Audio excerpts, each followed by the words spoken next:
Good morning, everybody. This is Lincoln Kenobi here, and yes, this is past midnight. As you can see right now, as you was watching this is past midnight. This is one of the two videos that I was gonna try to finish before I went to work, but since I couldn't finish, I decided to do these two now, and then I gotta upload the rest of the videos that I got, and then next morning I'll be doing. I have more that I will be doing.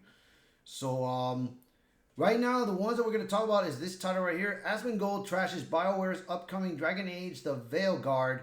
Looks like a mobile game. This is actually worse than Concord. That's one. And the other one that we are going to talk about is this article right here. And this is just a rumor that Black Myth Wukong DLC arriving at the end of January of next year. So I still gotta play Wukong, and I plan on playing it this week. Right now, I've got to beat Metal Gear Solid first. I have to beat that game. I am at the last ball. I'm at the boss. So I need to beat that game before I finish playing Wukong. So once I finish that one, then I will get Wukong started again. I love it. I'm not giving up on it. And plus, there's been so many new games out there that shit's going to be hard because I'll be playing soon Legend of Zelda because I want to try that out. So let's get started with this article. Here we go. Asmongold, so now, YouTuber and streamer Asmongold did not hold back as he trashed BioWare's upcoming Dragon Age The Veilguard while reacting to IGN's exclusive first hands on the preview of the game.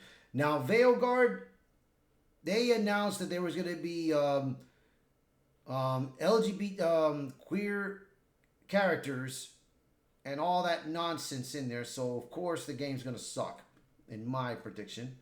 So I'm not going to get the game. So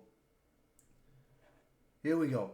Almost immediately into the video, Asmongold lampooned the game for its newly redesigned Quaneris. He said, "This guy looks so fucking ugly and retarded. Who the hell this was a good idea to make a character that looks this way? This is the dumbest looking character in the entire game. Like, why would you do this?" Now, and he's not kidding, Bo, because I'm seeing him in this right here, but this, I'm like, what in the hell? This is what happens when you have DEI, bro. This is what happens when you work with DEI and you hire employees that don't have that much experience.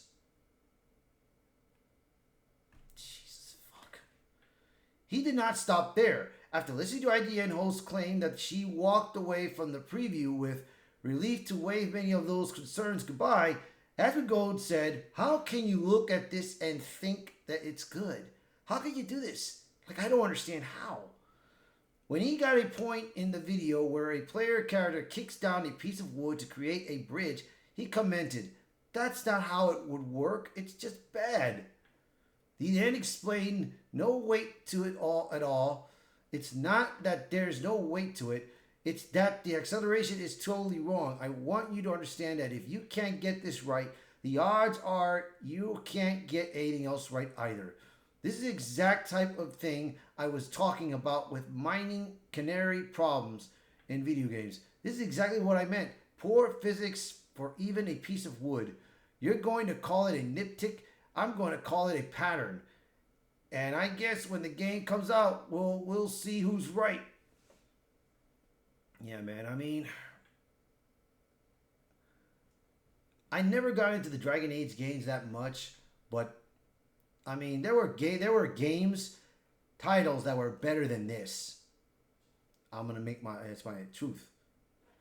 A little bit later in this video, Asmongold compared the game to mobile game Raid Shadows Legends, saying it feels like Shadow Legends, added like better like graphical style at this game. I really think so.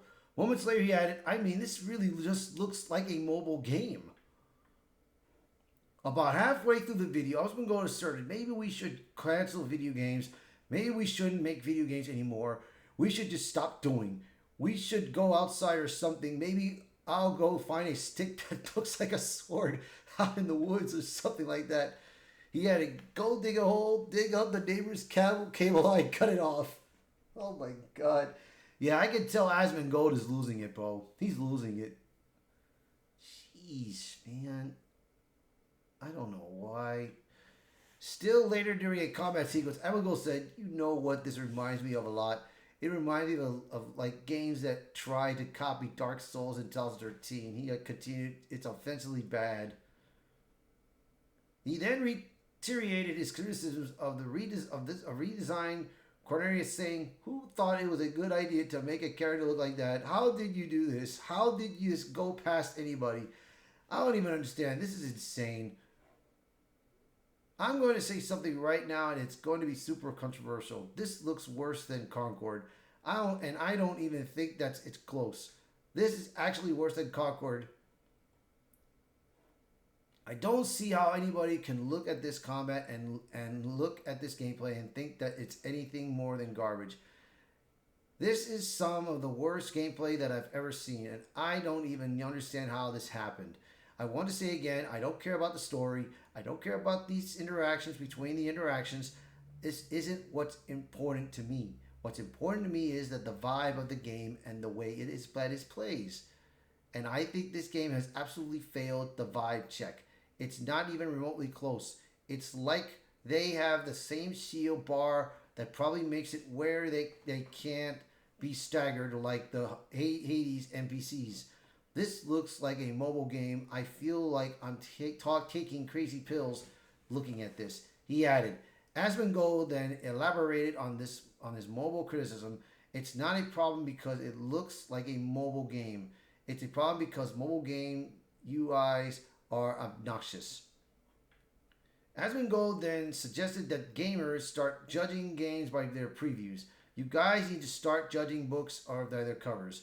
You need to start doing that because if somebody can't be bothered to make a good cover, they sure as hell aren't going to write a book. I'm just going to be honest. If you can't figure out your blank cover, fucking cover, I'll just say it, the book is going to be a joke. He declared that Dragon Age Veilguard is the hit that will send BioWare into bankruptcy, bro. Asmongold then summarized, I don't understand how anybody can look at the quality of this gameplay and see anything about this game that seems remotely appealing at all. Everything about this game I find absolutely repulsive. I think that the character design is terrible. The story seems bland. The graphics are garbage. The UI looks like it came from Raid Shadow Legends. That's not true. Raid Shadow Legends is better. The animation and spells effects are a combination of non-existent and visual migraine with nothing in between. I just can't see anything good about this, he declared. And yeah, it's like I said, like this, man. There have been games that have been terrible, bro. You got Star Wars Outlaws, Concord, Dustborn, I think it was. This game, it's like, I mean, you had also Starfield. Man, I mean, oh, brother. This is bad. You guys let me know what you think of this article. So let's get on to this other one, this DLC one. There we go. Right here. Okay.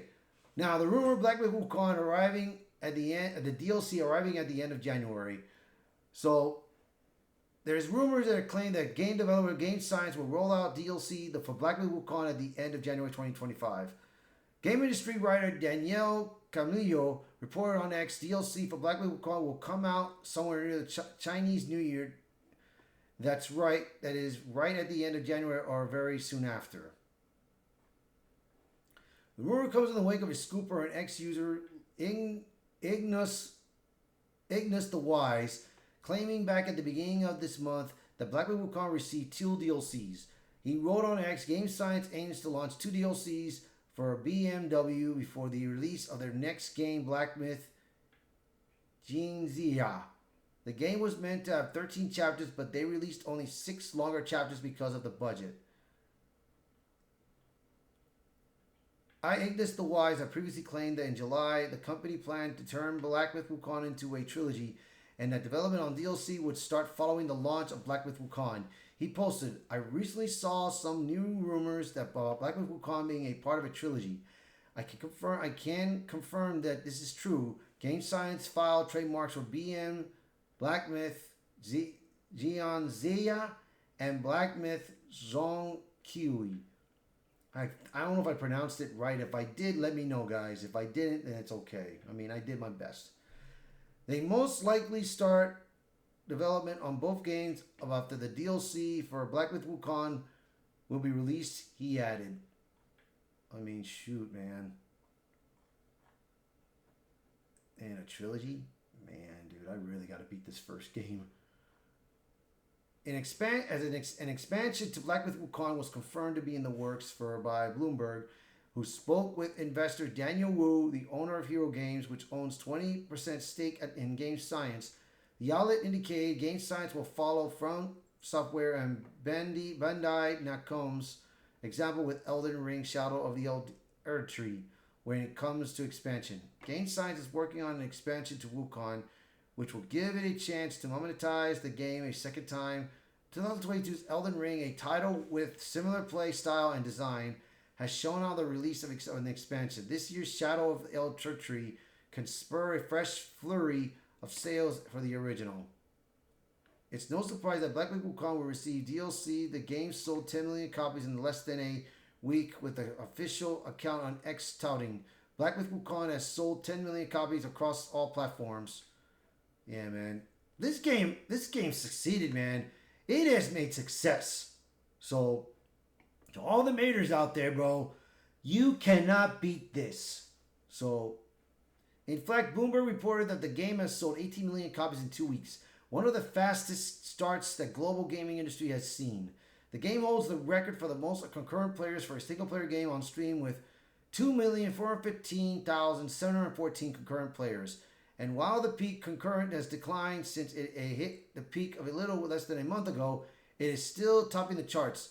In the last 24 hours, the game hit a peak concurrent of 608,340 players.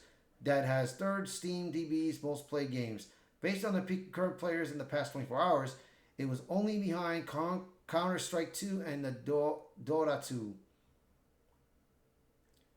Yeah, man, I mean, it's pretty good, bro, and I'm happy for these people. I'm happy for Game Science that they made a successful game, bro. And I am looking forward to this trilogy of new Black Myth games. So, that's gonna be it for these two. That's gonna be it for these two articles. So, let me know what you guys think of this, man. Let me know what you guys think of the first article and this one. So, if you like the video, hit the like button, share this video, post a comment below, and if you are new to the channel, please hit that subscribe button for me. All right, you guys. You have a good morning. I will see you guys in the morning. I will see you guys in the dawn of day when I come back. All right, guys. You guys have a nice one. Bye for now.